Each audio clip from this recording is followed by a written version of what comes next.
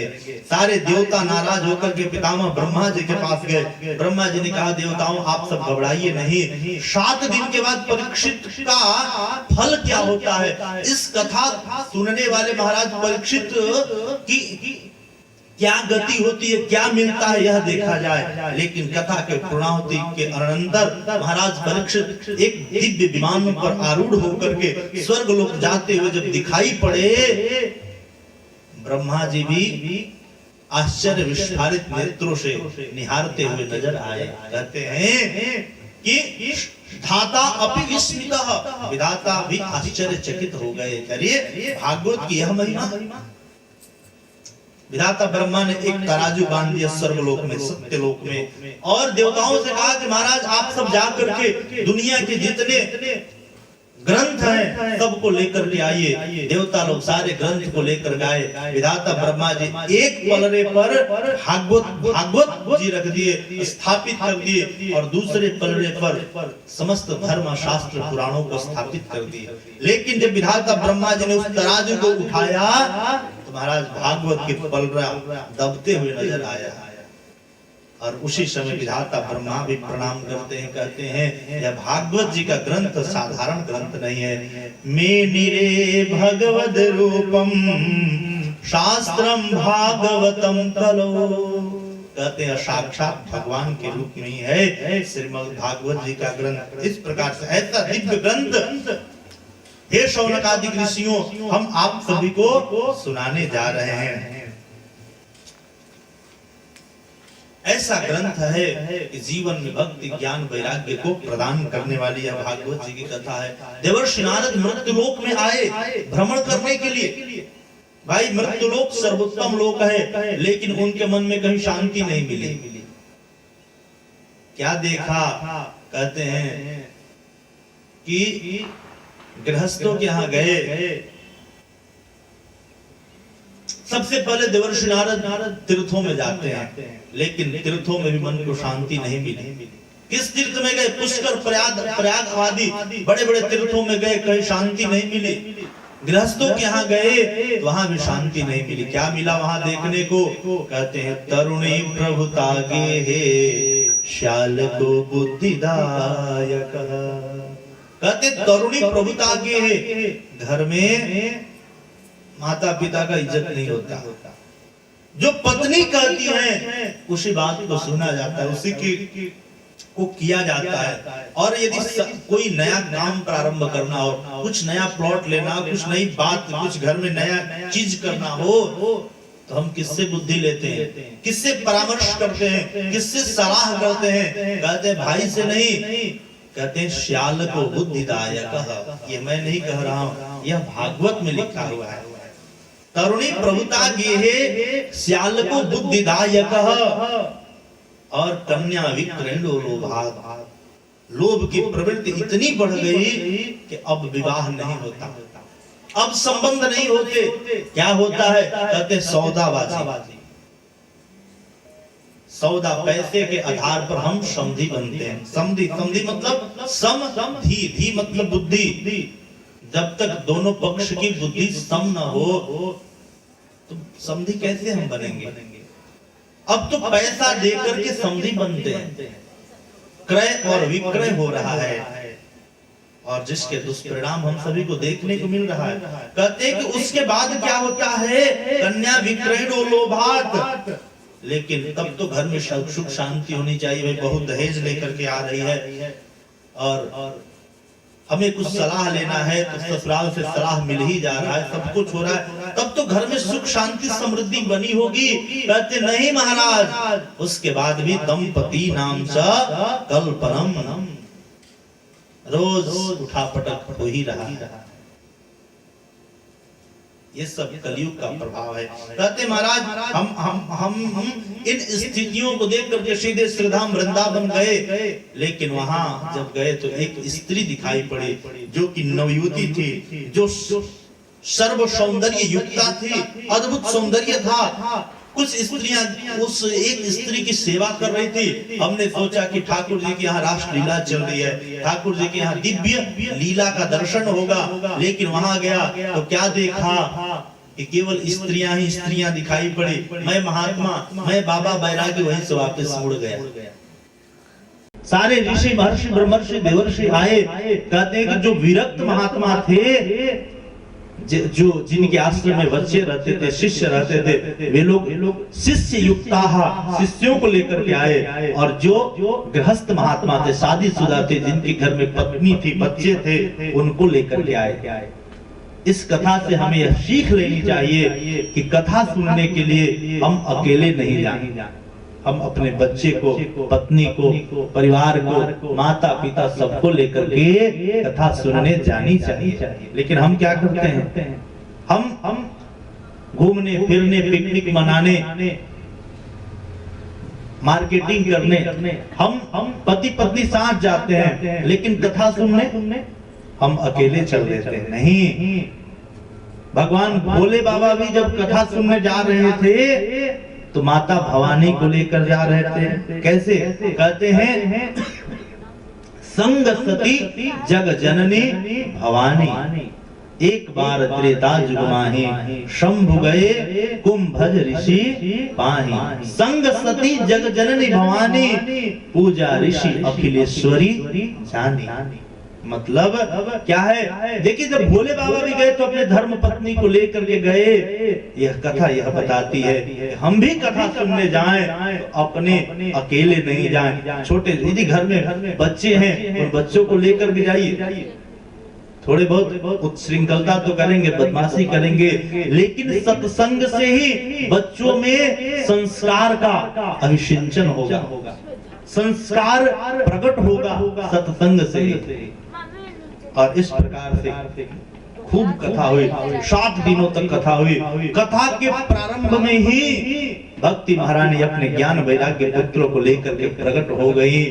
भक्ति सुतौ तौ तरुणौ गृहीत्वा प्रेमैक रूपा सहसा विराजे। श्री कृष्ण गोविंद हरे मुरारे, हे नाथ नारायण वासुदेव। श्री कृष्ण गोविंद हरे मुरारे, हे नाथ नारायण वासुदेव। श्री कृष्ण गोविंद हरे मुरारे, हे नाथ नारायण वासुदेव। हे नाथ नारायण वासुदेव, नाथ नारायण वासुदेव। हे नाथ नारायण वासुदेव, हे नाथ नारायण वासुदेव। हे नाथ नारायण वासुदेव, हे नाथ नारायण वासुदेव। श्री कृष्ण गोविंद हरे मुरारी, हे नाथ नारायण वासुदेव। श्री कृष्ण गोविंद हरे मुरारी, हे नाथ नारायण वासुदेव। गोविंद प्रार्थना है, गोविंद मेरी यह प्रार्थना है, गोविंद मेरी ये प्रार्थना है, गोविंद मेरी यह प्रार्थना है। भूलो नहीं नाम कभी तुम्हारा, भूलो नहीं नाम कभी तुम्हारा। श्री कृष्ण गोविंद हरे मुरारे, हे नाथ नारायण वासुदेवा।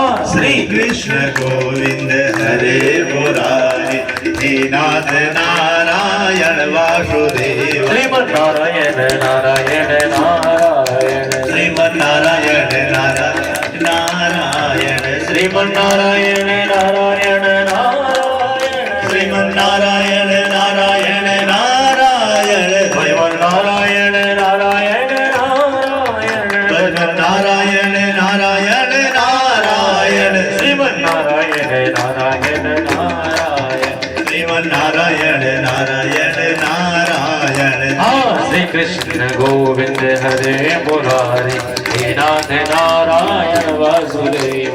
श्री कृष्ण गोविंद हरे मुरारी, हे नाथ नारायण वासुदेव, हे नाथ नारायण वासुदेव, हे नाथ नारायण वासुदेव। श्री भागवत भगवान की है आरती, पापियों को पाप से है तारती। ये मधुर बोल जगपंथ खोल, सन्मार्ग बताने वाला, बिगड़ी को बनाने वाला है। ये मधुर बोल जगबंध खोल, सन्मार्ग बताने वाला है, बिगड़ी को बनाने वाला है।